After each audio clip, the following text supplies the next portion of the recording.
What's up, everybody? I'm your host, Brian Watkins, and welcome to the Brian Watkins channel.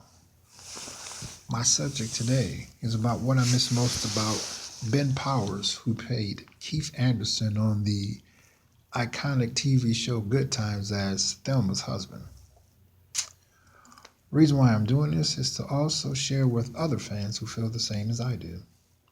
I remember coming into a knowledge of him when I was a kid. I don't remember where I was living at. I don't know if I was staying on Terman, Mound Road, Cardone.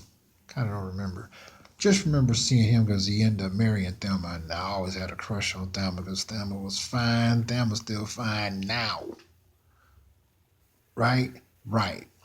So they got married, and at that time, I didn't know, but now that I'm older, he favored the late Al Jarreau.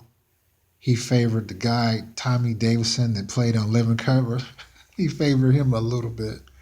And I ended up learning that he got discovered on Laugh-In by an agent in Hollywood because he was, doing impressions, stand-up comedian, doing impressions of Johnny Mathis with a song. And that's how he became known and ended up getting a job on Laugh-In. And that led to him getting a role and joining the third season of Good Times, all the way to the seventh and the final season of Good Time as Thelma's husband, Keith Anderson. And he ended up passing away of liver cancer, very young age, 64. And he explained that in one role that he was playing in Good Times, he was drunk and ended up slapping Thelma, and Thelma returned the favor and slapped him for real a little too hard. But I liked his joyful personality. He was different. He was funny.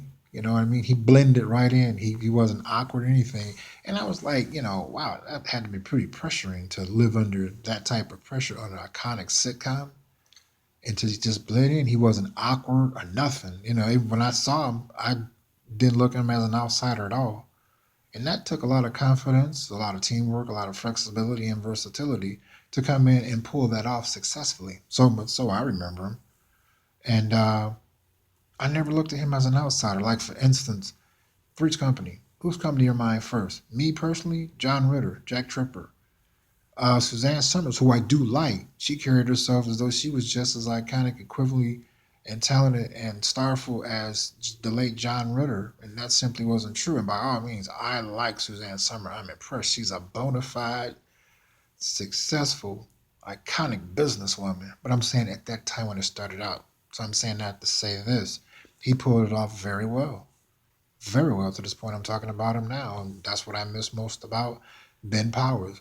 Brilliant man. Took something so small as doing impressions of an iconic entertainer, Johnny Mathis, attracted a Hollywood agent, turned that into a job on Laugh-In, joined an iconic TV show in his third season, and successfully pulled it off for the seventh and final episode to be remembered today.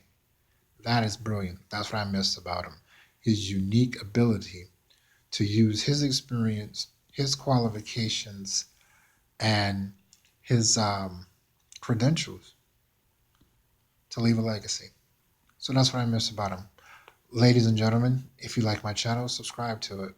Why? Because I do videos daily, and I'm going to start running a contest where you can win cash and prizes. If you like my channel, click it that you do. If you don't like it, click it that you don't. If you like for me to do a coverage on an entertainer that was dear to you that passed away, by all means, leave me a message and I will do it. And continue to donate and support the Brian Watkins channel so that I can purchase better equipment to bring you better content. Don't you go anywhere.